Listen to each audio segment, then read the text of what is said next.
क्योंकि कहानियाँ कहीं ना कहीं हमारे ही हिस्से की होती हैं।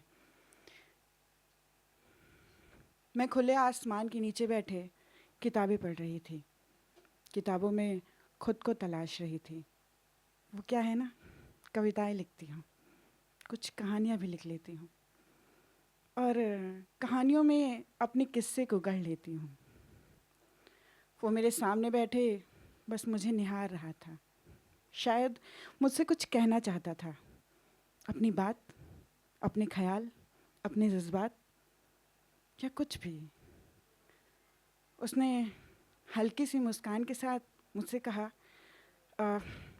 सुनो, मैं तुम्हारे लिए एक किताब लेकर आया हूँ, पढ़ो, शायद तुम्हें अच्छी लगे।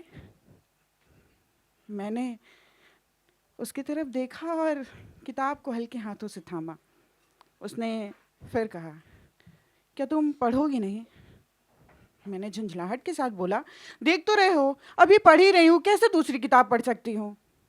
देखो ना, मैं चाहती हूँ कि इस किताब का 23वां पन्ना पढ़ो। 23वां क्यों? वो आज 23 तारीख है और मेरा जन्मदिन भी है, तो कुछ तो खास होगा ना 23 तारीख में। 23 मैंने 23वां पन्ना खोला, कविताएं पढ़ी। उसमें 2 कविताएं थीं। कविताओं को पढ़कर लगा कि शायद वो अपने मन की बात कहना चाहता है। उसमें लिखा था,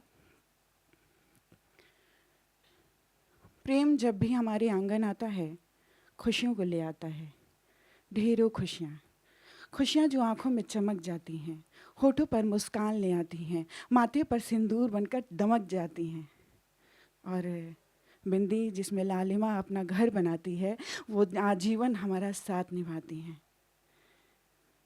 प्रेम कोई क्षणिक नहीं है, वो चलता रहता है, जीवन पर्यंत चला जा सकता है उसके साथ।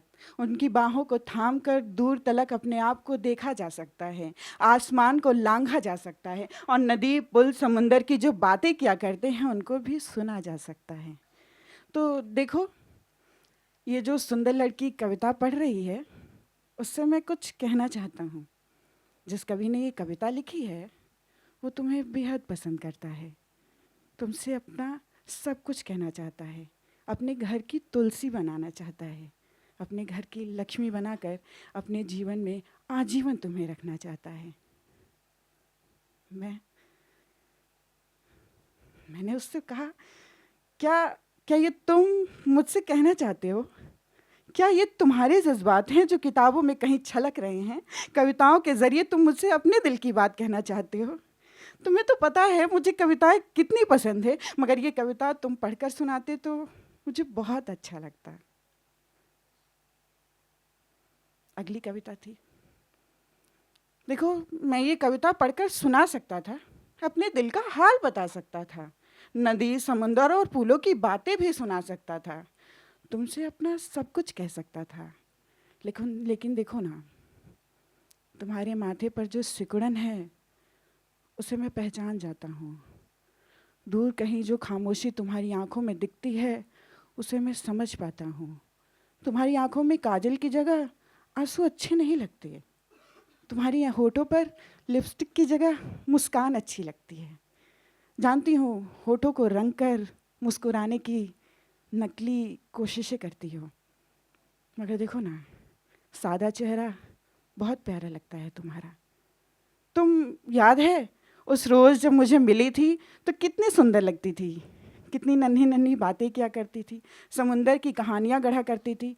देखो, मैं तुमसे बस इतना ही कहना चाहता हूँ कि मेरे अंदर इतनी हिम्मत नहीं है कि मैं तुम्हारे सामने कुछ कह पाऊँ, मगर मेरी अंदर इतनी हिम्मत है कि मैं तुम संग आजीवन तुम्हारे मांग में सजकर तुम्हारा साथ दे सकता हूँ।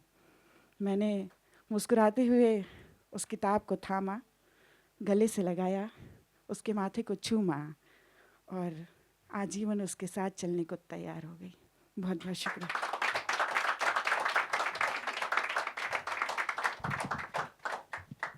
पोएट्स इतने बुरे भी नहीं होते।